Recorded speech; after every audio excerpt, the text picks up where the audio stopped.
Kelly Greene, Minister for Emergency Management and Climate Readiness. I'm honoured to be here today on the territory of the Coast Salish people, the Musqueam, Squamish and Tsleil-Waututh peoples.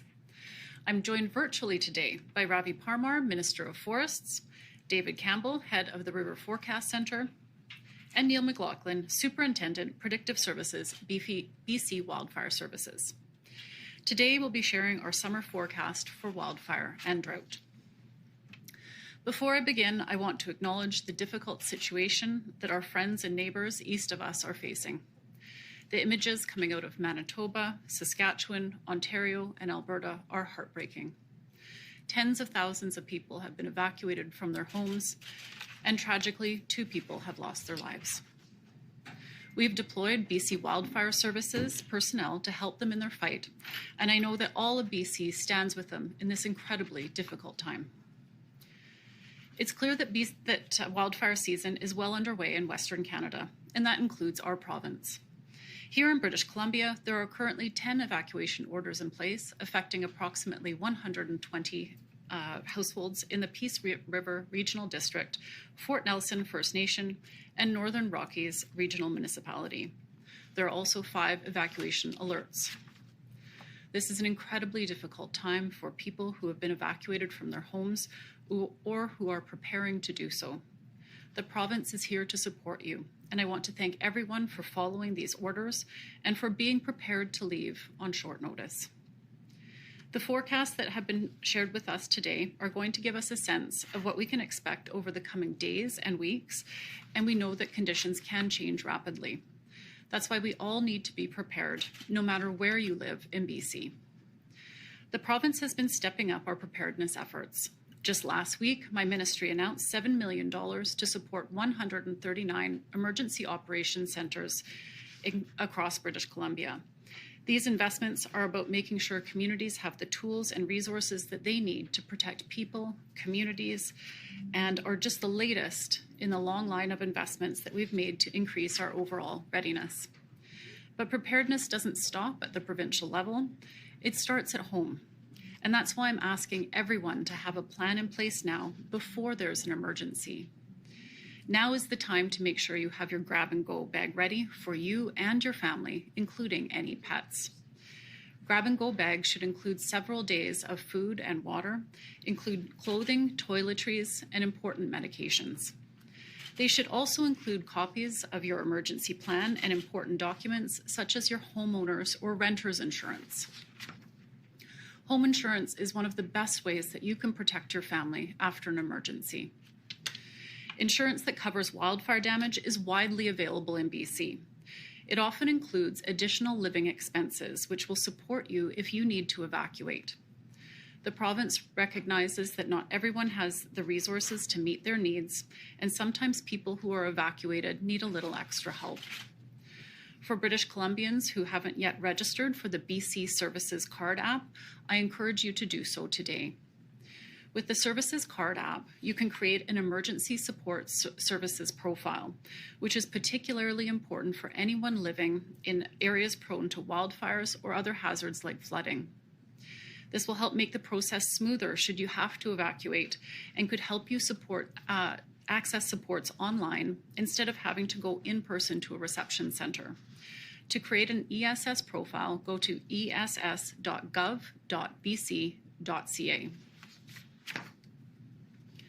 Being told to evacuate is never easy. Our homes are our safe place where we feel the most secure, and it's important to know that when a local government or First Nation issues an evacuation order, it is always done as a last resort. These decisions are not made lightly, and they are made to save lives. I want to thank everyone for acting urgently and for leaving an area when an evacuation order is issued. Information on active evacuation alerts and orders throughout the province is available at emergencyinfobc.ca. It's also important to recognize that during this time of year, we could see changes in air quality due to wildfire smoke. To find active air quality warnings and what to do if there is a warning issued, visit aqwarnings.gov.bc.ca. Another climate hazard which is less visible but can impact people severely is drought. The frequency and severity of drought is increasing due to climate change. This puts pressure on our watersheds that are essential for food security and the well-being of our communities, industries, and ecosystems. Responding to and preparing for drought is a priority. We are starting early, working with our partners, and investing in solutions to help British Columbians. Depending on how the summer unfolds, we may need to be more mindful of our water usage. By building water efficiency into our daily routines now, we can reduce the impact of drought later on in our communities. It starts with very simple tasks, including keeping a jug of water in your fridge to keep cool, instead of running the faucet to get cold water, or turning off the tap when you're brushing your teeth or washing dishes. This spring, we updated BC's drought and water scarcity response plan to provide clearer guidance ahead of the dry season. The updates focus on supporting local decision-making that supports communities and supplements their local emergency plans. The province also hosts seasonal hazard preparedness sessions with local governments and First Nations, where communities received an update on conditions and actions being planned and taken. Over the last several years, the Ministry of Water, Land and Resource Stewardship has made significant investments in drought preparedness, including through the $100 million Watershed Security Fund. The steps that we take collectively, from staying informed and following fire bans, to monitoring our water usage and having an emergency plan. Together, we're making a real difference creating safer communities. We're committed to providing the resources and support needed to help communities through these seasonal challenges. Thank you for doing your part to have a safe summer. I'd now like to turn it over to Minister Parmar. Thanks very much, Kelly, and good afternoon, everyone. My name is Ravi Parmar, and I'm British Columbia's Minister of Forests and the Minister responsible for the BC Wildfire Service. I want to begin my remarks by acknowledging, as Minister Greene did, the challenging situation many of our fellow Canadians are facing as they battle wildfires in their provinces. In particular, the people of Manitoba, Saskatchewan, Ontario, and Alberta. My heart, British Columbians' hearts are with you during these very challenging times. In particular to those that are directly impacted and those that are on the front line, supporting and protecting communities. In the past few weeks, BC has stepped up for Team Canada and sent crews, equipment, and aviation resources east to help where we can. And we'll continue to be there for them while conditions in BC allow. Today, we have just over 100 wildland firefighters in the provinces of Manitoba, Saskatchewan, and Ontario. We expect the majority of our people and resources will be back in BC in the next week. Back at home, many British Columbians are wondering what we have in store in the months ahead. We often look to June rains as an indicator of how severe our wildfire season will be. And although it's still early, models are showing that much of the province is trending towards warm and dry conditions. And so we may not get the precipitation we're hoping for. We'll hear more from our experts in the BC Wildfire Service about this later in the update. What I will say is the current conditions on top of the ongoing drought and the overwintering fires in the northeast corner of British Columbia is setting us up for an increase in wildfire activity over the next few weeks as we enter the core of the wildfire season. As always, the province is hoping for the best, but preparing for the worst. And I encourage all British Columbians to do the same.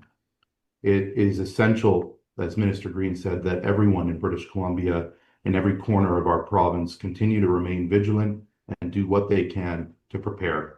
Now is the time to ensure your personal emergency plans and other preparedness activities are done before summer arrives. Right now, there are more than 80 active fires around BC, with 3 wildfires of note: the Kittinyall River wildfire, the Pocket Knife Creek wildfire, and the Summit Lake wildfire. The Summit Lake wildfire, which is 100 kilometers west of Fort Nelson, is burning on both sides of Highway 97, and they are expected closures of the highway until Monday evening. The Pocket Knife Creek wildfire, which is 150 kilometers roughly south of Fort Nelson, has also impacted Highway 97, and Highway 97 closures will continue as a result of wildfire growth. The Kiskatinaw River wildfire, which is 65 kilometers south of Dawson Creek has grown in size and has crossed the border into Alberta, resulting in the closure of Highway 52. Structure protection, supported by aviation resources, are positioned in the community of Kelly Lake.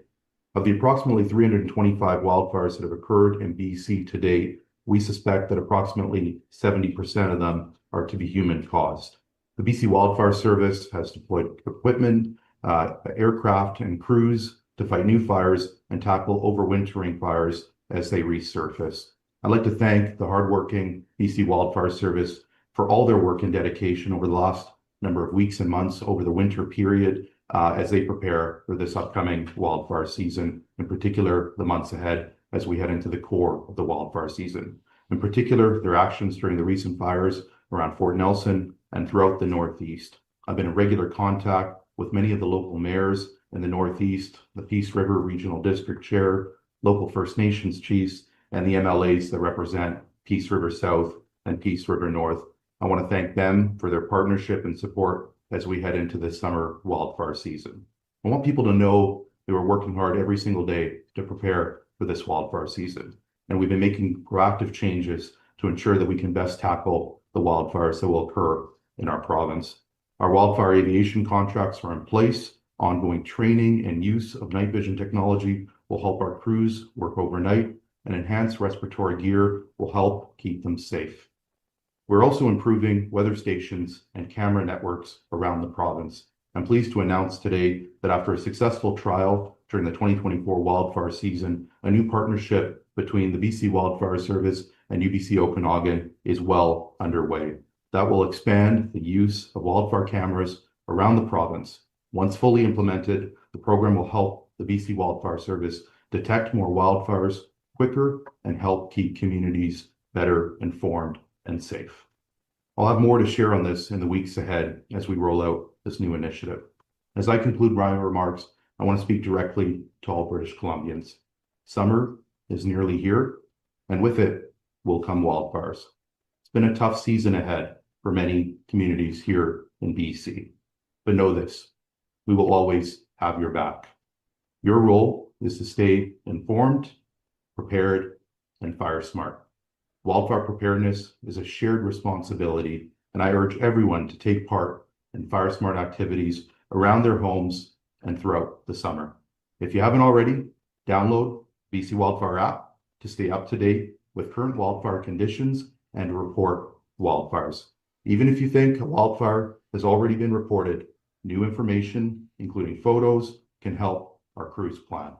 So if you see a wildfire this summer, you can report it on the app or dial star 5555 from a mobile device. It's important now more than ever that all of us continue to do our part to be safe and prepared.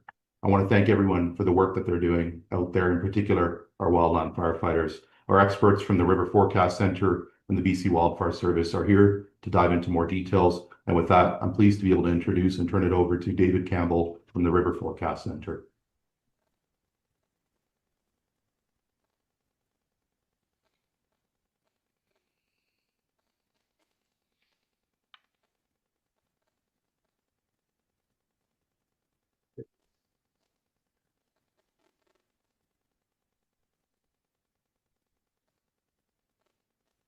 Great. Thank you, Minister Parmar.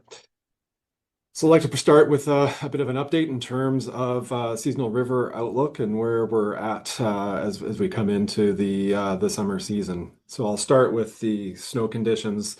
The River Forecast Center released the June 1st snow bulletin earlier this morning. It really gives us a snapshot of where we're at in terms of provincial snowpack and water reserves within that snow. I'll take a bit of a snapshot back to April 1st, which is really the best survey for us to understand how we've come into the season in terms of stored water on the landscape. We did see in April 1st that below normal snowpack across the province, particularly in areas around west central BC and the Chilcotin and in the Central Coast. But generally across the province, we came into the season low. We've reached the peak of the snow accumulation around about the middle of April 14th, and have been subsequently melting that snow off as we go through. As of June 1st, we're seeing the continued trend of below normal snowpack with a provincial average of 44% of normal. What this really highlights when we look to the June survey is it gives us an idea of how the snow is melting, rather than how much water was stored to start the year off with. We've seen this year kind of mixed conditions in terms of we've gone through the season with periods of slower snow melt, and then periods of more rapid snow melt, particularly over the last week or so with the hot weather that we've seen. So as we come into the June 1st period, we're continuing to really see that below normal. We're a couple of weeks ahead in terms of that snow pack. We can look at this in terms of the automated weather stations. This gives us a day-to-day snapshot across the province at a number of automated stations. And this is really just a time series as we go through. And when we get outside of the colored bands, outside of the greens in this graph, it's really when we start to see extreme conditions. So we can see this year has been tracking low in terms of that accumulation and that peak snowpack. And we've also seen that elevated snow melt over the past week or so here. So again, we're probably a couple of weeks early in terms of that melt. And we're seeing advanced snow melt. About 2/3 of the snow that we started with this year have now melted. On a normal year, we would have only melted about half of that. And this data snapshots back from last week, and even if we look over the weekend, we've obviously seen much more accelerated melt with that snow that is remaining. We're really getting into the advanced stages of the snow melt freshet at this point, with really at the managed or the monitored sites around the province that we really only have about a week or so left of snow. Obviously, at the higher elevations, that snow is going to continue to linger as we go through the month here. So this time of year, we're often what we'll call the freshet. We're often looking at the hazards related to that snowpack. The first one we're really focused on at this point in time is the flood hazard. Now, with the lower snowpack, we are seeing that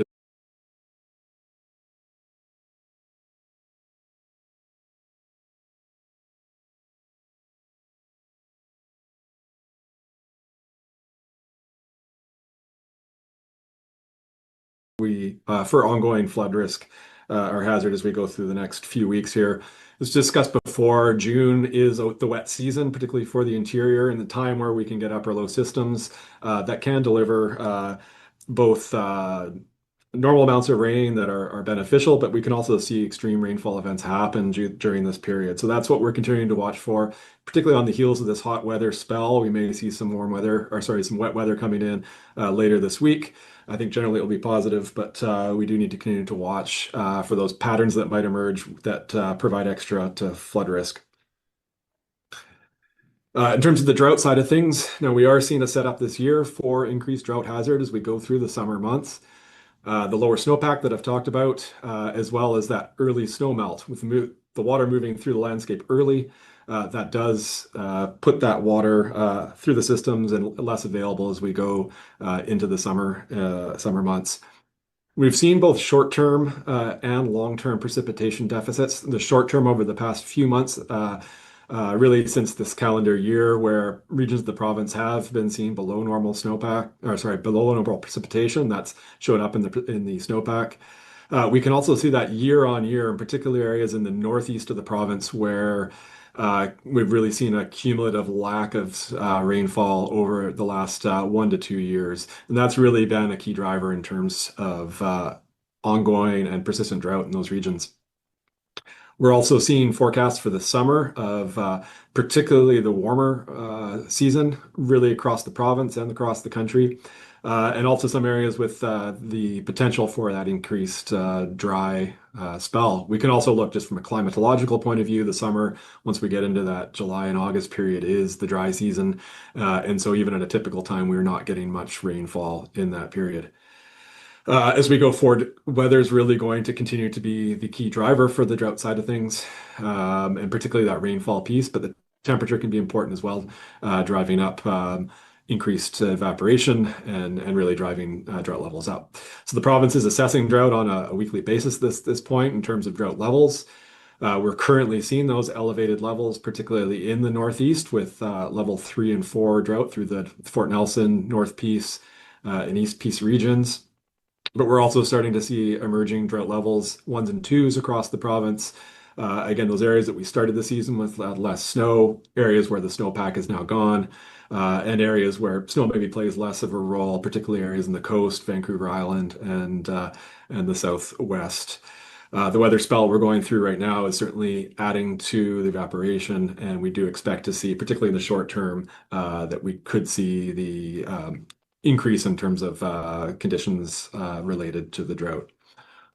So we're continuing to monitor conditions around the province at the River Forecast Center here. We're releasing information that people can access to get up to date in current conditions. So gov.bc.ca/river forecast. And on the drought side, the drought portal is live with up-to-date information in terms of drought levels and provincial activities. And so with that, I will pass the baton over to Neil McLaughlin with the BC Wildfire Service. Thanks.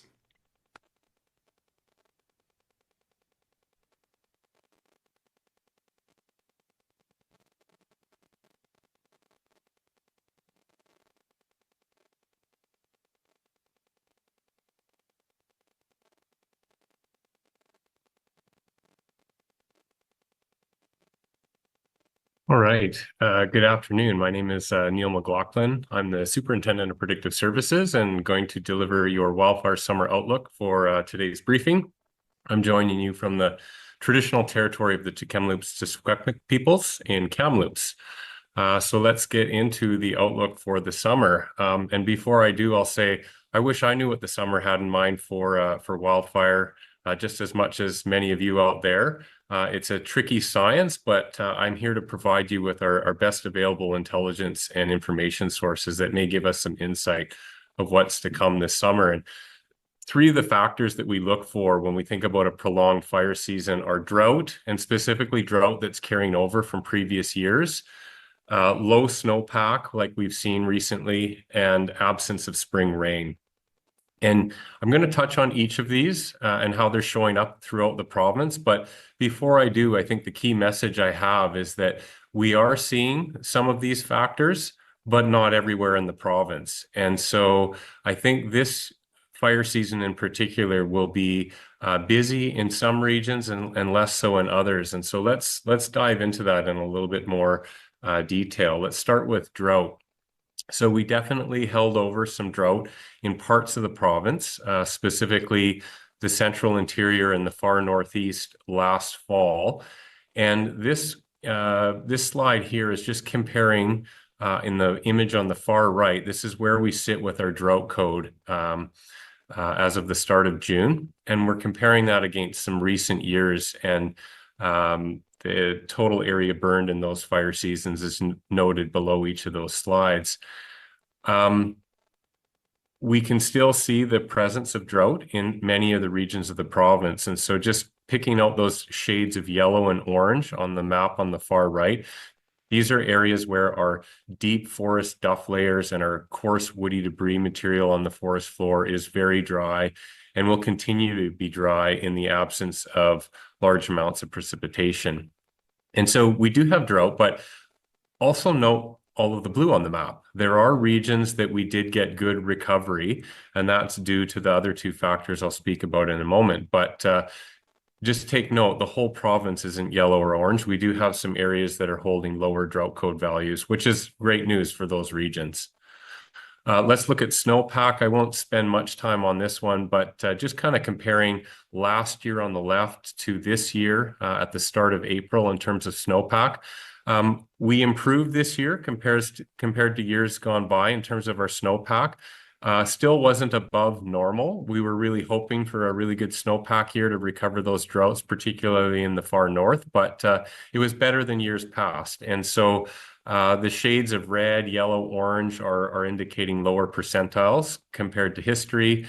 And you'll note as we look to the map on the right, we're starting to see a little bit more green on the map, which is indicating we're getting close to normal levels of snowpack, but still a little bit below normal. So looking better in that regard. Let's talk about spring rain. And so in terms of May, we did see below normal precipitation anomalies. And so if we look to the map on the right of this slide, Where you see brown, that would indicate below normal precipitation. And then where you see white, we're about normal for precipitation. And where you get into the more green and blues, we're above normal. And so again, not everything's equal throughout the province, but really highlighting that far northeast corner and then reaching down into the central interior. We're still seeing absence of spring rain. Particularly for the northeast corner, that was also accompanied by above normal temperatures. And so just really helping to dry out the fuels this spring and set that corner of the province up for early season fire activity. Let's look at rain in one more way. This is over the past 90 days, and we really start to pick out those regions of concern. Again, areas that are showing up as brown on the map. These images, courtesy of our partners at Environment Climate Change Canada, are areas that we're closely monitoring and also experiencing fairly active fire behavior already this spring and heading into the summer. So we bring those three factors together throughout the province, and we can start to look at two different indices. One on the left is called our buildup index. This index represents the total amount of fuel in the forest that's available to burn. And on the right, we're looking at an anomaly with respect to our drought code. The drought code accounts for long-term drying, and it's an indicator, again, of the moisture content of our deep duff layers and large dead and down woody debris. And so these aren't the absolute values for these metrics. These are how anomalous the values are as of the start of June. And so this is where you can really start to pick up those patterns of concern throughout the province. Areas where you're starting to see yellow, oranges, and reds are anomalously high for this time of year, and are areas that in some cases we're already experiencing some fairly extreme fire behavior. But do note there are large portions of the province that are white, and that would indicate near normal conditions for this time of year, which is really good news. If we were to compare these anomaly graphs to years gone by, specifically the last two fire seasons that were quite active throughout all of the province, you would have seen much deeper shades of red throughout most of the province. So some good news for certain areas of the province. And then if we look to Haida Gwaii, they're even green. They're above normal. So we have seen, due to those three factors we just talked about, some recovery as we head into the summer fire season. But where you see those deeper shades of red, those regions may experience fire seasons similar to the past 2 years gone by as we head into the summer. Another way that we can gain insight in terms of expected fire activity is looking at area burn to date and how fire activity is showing up this season already. And so the map on the left is just showing you our 6 fire centers throughout the province. And then the bar graph on the right is color-coded, the same as the centers on the map. And what I'm showing you here is area burned expressed as a percentile of what you could consider normal conditions experienced over the last 50 years. There's 3 dotted lines going through this graph. They represent the 25th percentile on the bottom, the 50th percentile, or you could kind of consider that average year, in through the middle, and then the top line is the 75th percentile. And so if we're anywhere within that range of those 3 lines, we're kind of within the range of normality. As you can see, things are not equivalent as we look throughout the province. And so our Kamloops and Southeast fire centers are quite below normal. They're well below the 25th percentile. Our Coastal Fire Center is on par with having a fairly normal year. It's about average, just below the 50th percentile. Our Caribou Fire Center and our Northwest Fire Center are just edging towards that 75th percentile. So definitely watching those regions closely as we head into summer. But the real anomaly here is our Prince George Fire Center. Again, that northeast corner of the province. It is over the 97th percentile. Really, the only 2 years that can beat it right now are the last 2 fire seasons, 2023 and 2024. And so this graph, again, really just highlights that regionality to the fire season we can expect ahead. And so this kind of depicts those three areas of concern we might watch for as we head into summer, those being our Caribou Fire Center or the Central Interior, the Northwest Fire Center in regions where they're experiencing anomalous drought, and finally, the Prince George Fire Center, which has been a fairly constant concern for us over the past 3 years. I thought I would just quickly show you what area burned is looking like in those 6 fire centers in terms of its absolute value, in terms of hectares, and that's the bar graph on the left. We were just looking at anomalies, but really the storyline for us right now with respect to fire is in that northeast corner, and that's that big bar, well over 330,000 hectares burned to date in the Prince George Fire Center. But I wanted to highlight something on the map on the right. Due to the extreme level of fire activity over the last 2 years, we've burnt close to 20% of the forested land base in our 2 farthest north zones, those being the Fort Nelson and Fort St. John regions. And that is depicted in the dark gray areas on the map on the right-hand side. The current year's fire activity is depicted in a bright orange color. And what I wanted to highlight here is even though we're still carrying very extreme drought levels and we've got those factors for a prolonged fire season in place, we have something that's also working against fire spread, and that is just the sheer area that's burnt already. You can really see that some of those current year fire perimeters are essentially trapped inside a matrix of fire disturbance from years gone by, and that will really restrict its further spread in some locations this summer. But there still is a lot of forest outside of those disturbance areas from the last 2 seasons that could still burn this year. So definitely that's our recurring storyline is concern for the far northeast in BC. Just looking at a couple other metrics before I wrap up in terms of why this season might be a little bit different than others.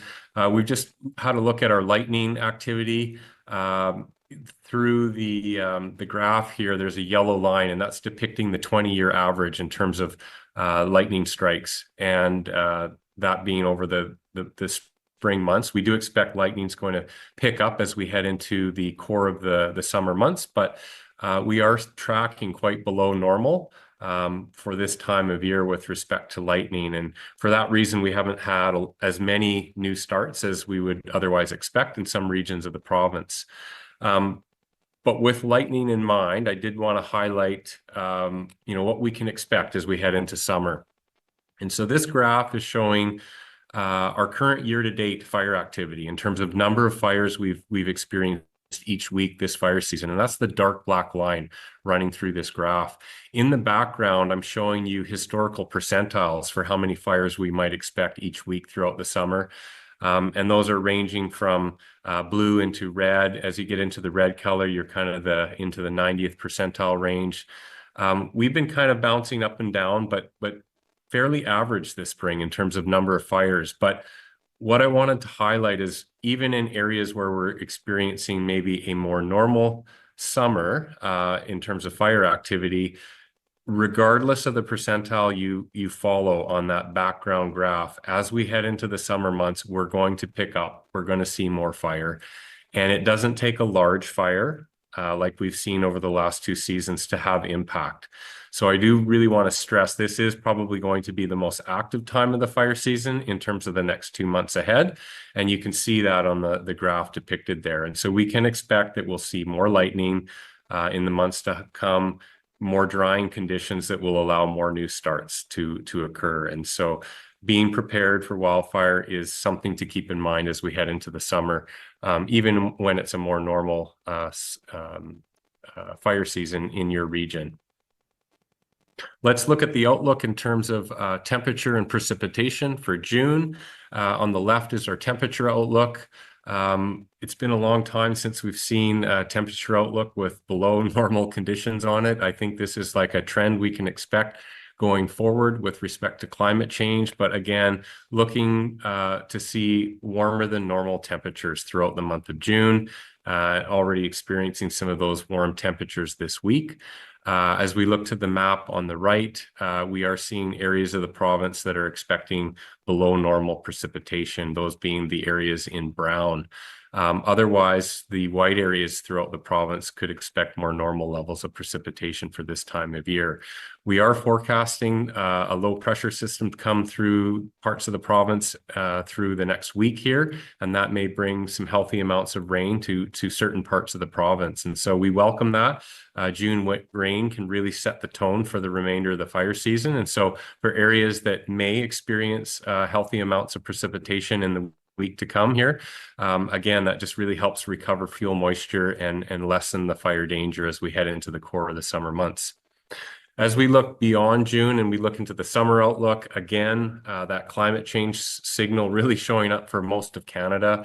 When the minister opened for us today, she mentioned the elevated fire activity across Canada, and certainly this temperature outlook doesn't look good for some of those prairie provinces experiencing extreme fire behavior this spring. But likewise for BC, looking to be a warmer than normal summer.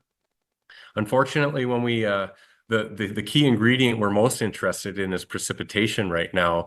And the map on the right doesn't tell you how much precipitation to expect. Rather, what it's showing you is the skill of long-range precipitation forecasts. And so we don't tend to dive into those predictive outputs in particular because they have a very low predictive skill. And that's what you can see on that map on the right-hand side. It's just long-range precipitation is a real tricky one to get right. So we'll leave it with a warm summer ahead, and we hope that we see precipitation throughout the summer.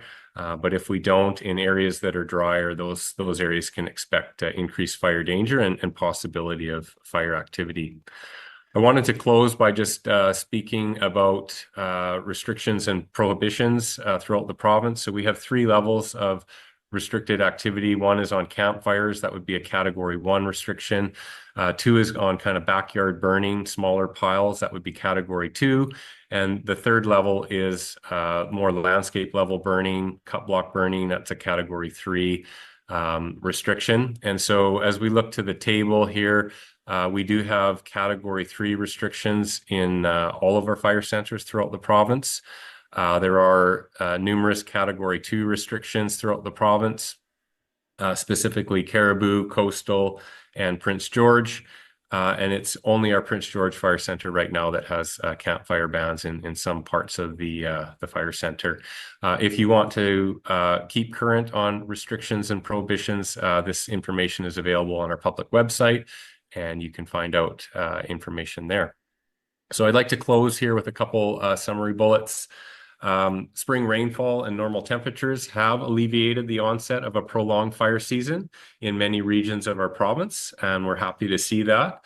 Long-range guidance favors a warmer than normal summer across much of BC, and that will start to dry things out. And also we can expect lightning to come as we head into summer. The likelihood of an active fire season is growing in regions of the province with persistent drought, including the southwestern interior, the Chilcotin, and the far northwest regions. But the Northeast is the region of greatest concern and will experience continued fire activity through the summer, given their multi-year drought conditions and presence of overwintering fires that have shown up this spring.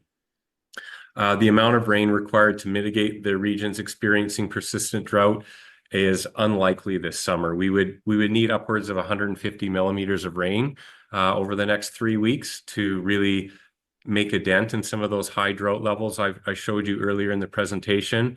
And so we'd be looking at, multiple days of 20 to 30 millimeters of rain, and we're just not seeing that in the outlook. And so we are experiencing some ongoing drought throughout the province, and in those areas we'll expect that fire activity will be its greatest. So I'll hand it back to our facilitator for the day. Thank you for listening to our briefing.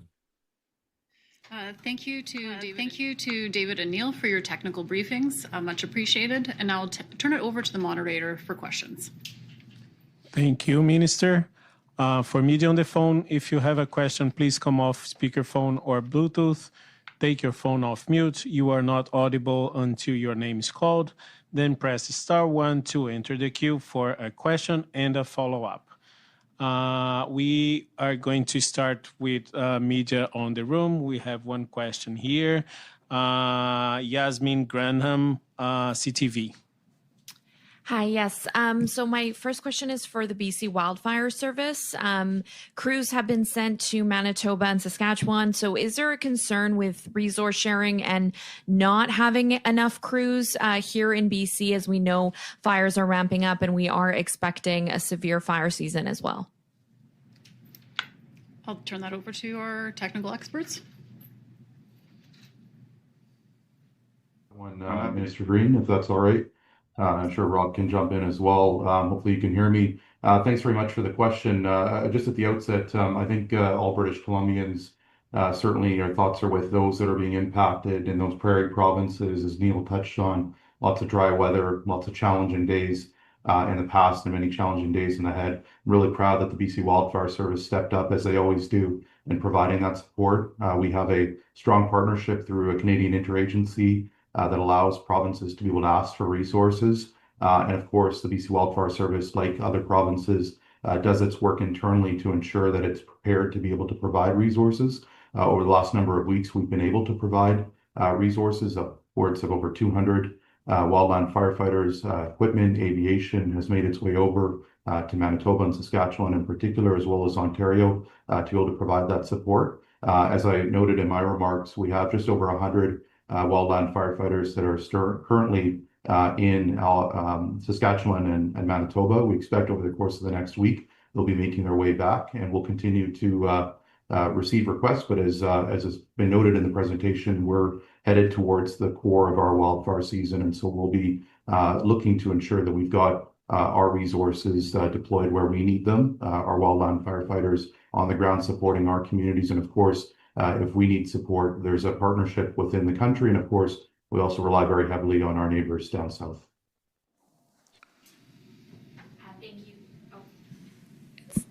Thank you. Thank you for that. Just another question. I think it was really clear throughout the presentation that the Northeast is the area of concern when we're looking at what's happening right now, but also what's going to happen in the summer. What is the province doing to really ramp up efforts in that area of BC where we are kind of really concerned with what's to come? I can briefly touch on the fact that preparedness is very much a team effort. And so the province is prepared to respond, but we are also asking people to be prepared. And that means getting your grab and go bag ready, making sure that your insurance is in order, that you have the things that you need as a household to respond as necessary. Registering in advance for your BC I want to get the name right, BC Services Card app, making sure you're registered there so that it's easier for you to access emergency supports should you need them if you're evacuated. I will turn this over to one of our technical experts in terms of response.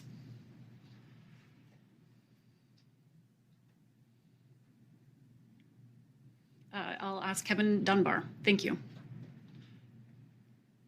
Excellent. Thanks very much. And Rob and our colleagues at BC Wildfire can also add in here. Just again, as the minister mentioned, we can't encourage people enough to be as prepared as possible. So as the province, we will have emergency support services in place. So for those who are displaced, whether it's an evacuation order or an evacuation alert, we'll have support available for people impacted by that. And I know that can be incredibly disruptive for people's lives. So we really make sure that we have a really, really strong preparation for that. We're very close with local authorities and First Nations to make sure that people are staying as safe as possible. And I think the other really key message in addition to your preparedness and having your grab and go bag, listen to your local authority, listen to your local leadership when they're saying it's time to evacuate in terms of an order or an alert. And that's the quickest way that you can ensure that yourself and your family and those you care about remain safe. And Rob, if you have anything you'd like to add, I'll pass over to you. Yeah, thanks, Kevin. As the minister mentioned in his answer to the question around the out-of-province piece, we are prepared. We have crews deployed into the Northeast, aviation, heavy equipment, and our ground crews, working very closely with communities in the area Indigenous and non-Indigenous communities and the partnerships that we have. And our structural protection and defense crews are also working to put on sprinklers and to assess homes to make sure that they're as defended as possible from these fires up in the Northeast. Just as a point of reference, as we've seen those other agencies across Canada come and help us in our time of need, as Minister said, it was our turn to help them. By deploying those crews here earlier in the season to help out our partner agencies, we've kept our limit to about 10% of our resources over our entire program that went back east to help those provinces and territories.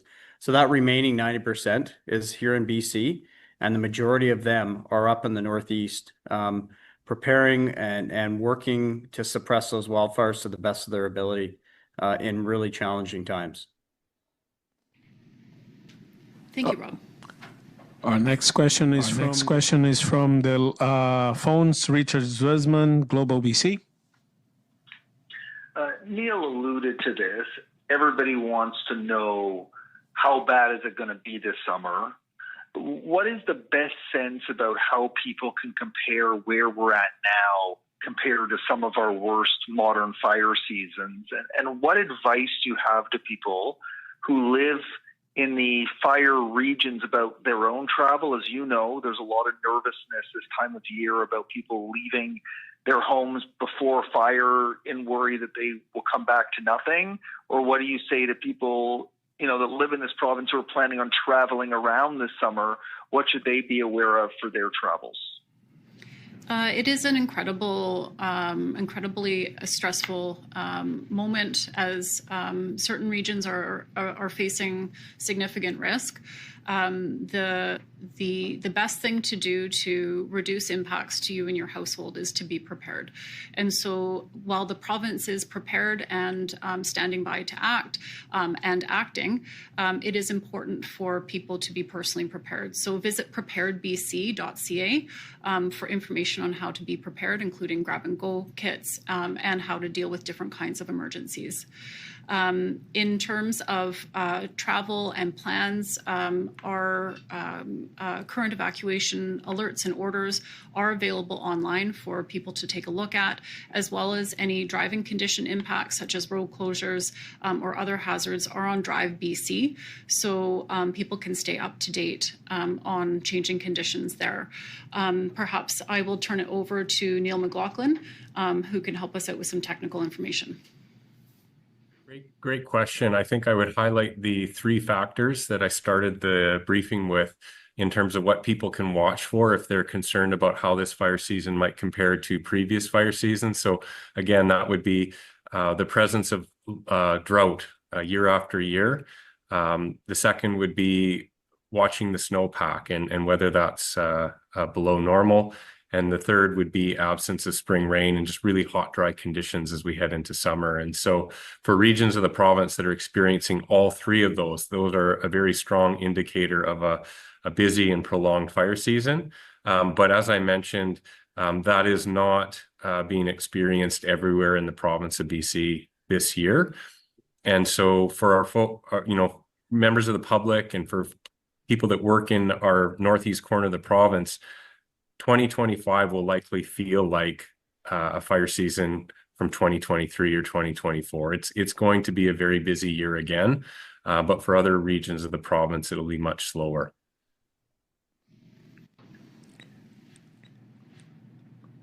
Richard, did you have a follow-up? I do, for Minister Greene, and it's unrelated, although connected to today. As you know, a number of years ago, some homeowners were kicked out of their homes on the Sunshine Coast because of unstable ground. They lost all their court challenges, and they were left with nothing. The homes are at risk of being valued at nothing, and they have received no government support or no relief. But when there's an event like a fire or a flood or another disaster, government ensures that these people are made whole. So what is the difference in a case like this? And I know you and I spoke recently about something similar in Chilliwack.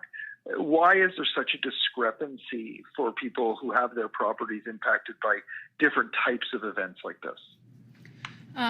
For events that are eligible events for disaster financial assistance, there may be support. It's important for homeowners to be connected with their local government. Local government is the first line of defense for land instability.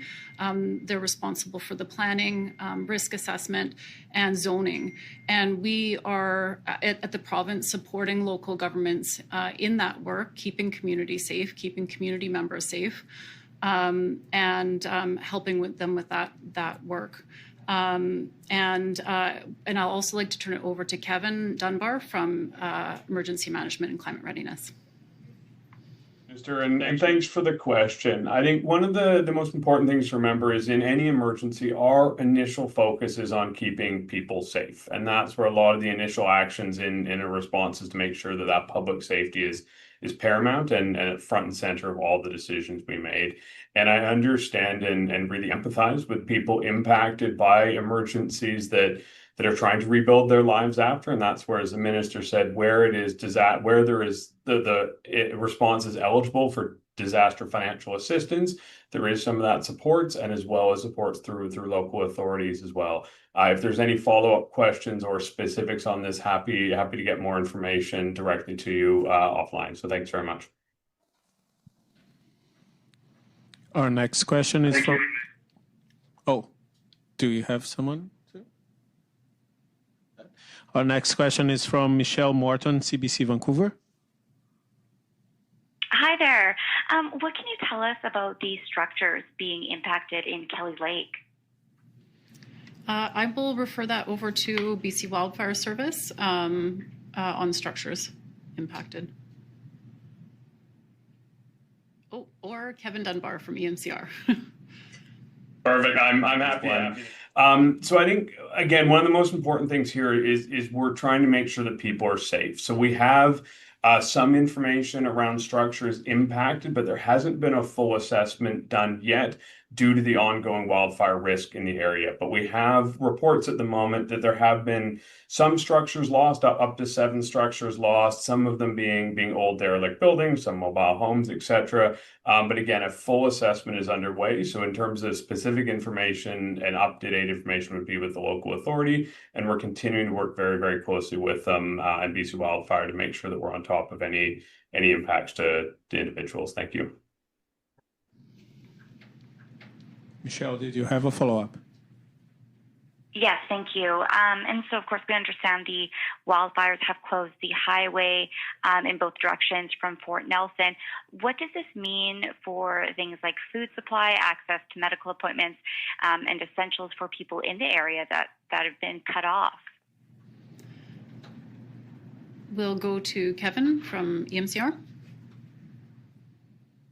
Perfect question. And I think this is one of the things that we do see impacted during wildfires is highways will be open and shut. And I know that Wildfire and Ministry of Transit are working really, really closely to try and keep Highway 97 open when it is safe. So I know earlier this morning it was open and it was then closed again. And so we're going to continue to see those sort of impacts. I think when we're seeing evacuation orders and alerts and people impacted, we are trying to work really closely to ensure that they've got access to services and the supports they need in the direction that they're able to evacuate. So if people have to go north, there's support up further north and south as well. And I think there will continue to be impacts to people's lives. Again, really, really empathize with that and try and make sure that we're keeping people as safe as possible and working with them to make sure they get that sort of support and working with the local authorities as well. Thank you. Our next question is... Thank you so much. Our next question is Mark Page, Black Press Media. Hi, thank you for taking my question. I think earlier somebody said that there is, something around 70% of the current fires in BC are human caused, which sounds like a lot to me. I don't know if it's a lot, but is that a lot? If so, what does that tell you? Is there more action needed to, create some more rules? And how are these fires being started if they are human caused? Thank you. I will turn this over to Neil McLaughlin. Yeah, great question. Let me spend a moment just explaining how those statistics are calculated, because it can be a little bit misleading. So if you recall from my presentation, I showed kind of a week-to-week fire activity, and early in the spring we're pretty low, and then things pick up later in the summer. And so right now we're just expressing our human-caused fires versus lightning-caused fires as a relative percentage of the total. And so right now, because lightning really hasn't picked up yet, some of our alpine areas are still under snow. Lightning is a much less of a source of ignition this time of year. That will change, but it's all relative. And so you're going to see that percentage flip-flop as we head into July and August, and that's simply because we're going to see lightning pick up. But if you actually look at the absolute values, human-caused fires remain fairly constant month to month, week to week throughout the entire fire season. And one note on human-caused fires, that doesn't mean there are necessarily people out there deliberately citing fires. There's a lot of different mechanisms for how a human-caused fire can start, whether that be a vehicle, heavy equipment, rail line, a tree on a power line. All of those things qualify as a human-caused wildfire. And so, again, those remain fairly constant throughout the summer. But what happens is, as we head into lightning season through July and August, the relative proportion of lightning will far exceed the proportion of human-caused fires that are contributing. So expect that to flip-flop in the weeks to come. Mark, did you have a follow-up? Yes, I'd like to ask this question first to Minister Parmar and then to Neil McLaughlin. Are you worried about this fire season? Thanks, Mark. Absolutely. I think British Columbians certainly should be concerned every year with the impacts of wildfires, especially when we look to back east. But I want to reiterate to my message to all British Columbians is that in the BC Wildfire Service, we're ready. We've been working hard over the course of the last number of years to be able to prepare for this wildfire season.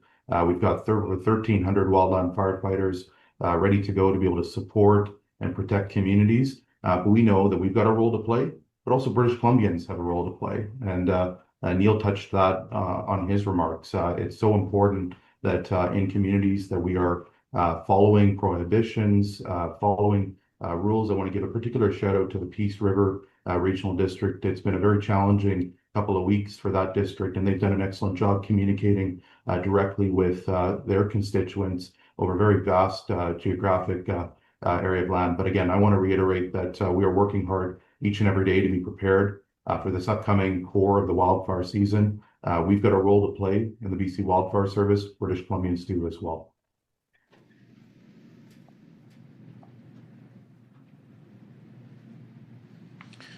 We have time for one more question, and that's gonna be from Gordon Hoekstra, Vancouver Sun.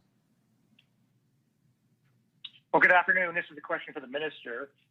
With the situation with the residents in the Chilliwack River Valley, you pointed to local governments. Local governments tell me they don't have the resources to do this kind of thing on a long-term basis. And the province has helped out people in this very specific situations before, like in the District of North Vancouver. Why not find a way to help these people? I know it's been an incredibly challenging time for the people who are impacted by a landslide risk. Our program doesn't have eligibility for properties where the structure has not been impacted. We're not able to compensate for damage or erosion to land. And I know that that's not the answer that those property owners were hoping for. We do continue to work with local governments, making sure that they have the support they need to make land use decisions in their local area. Gordon, did you have a follow-up? Yeah, I do. The federal government has made some changes to its disaster financial assistance program, which contemplates helping people in these kinds of situations when there isn't damage. Given that, and given that the federal government often gives provinces, including BC or the atmospheric river, billions of dollars to help people out, will that change like the provincial government's approach in these kinds of situations?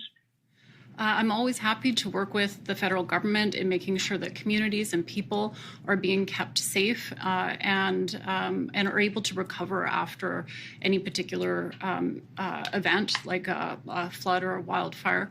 They have made changes to the program recently, and I look forward to working with the federal government to make sure that the funds from that program have the most impact in keeping communities safe and also in recovery. We would like to apologize to media who didn't get a chance to ask their questions. That's all the time we have for today. Thanks everyone for joining and have a great afternoon.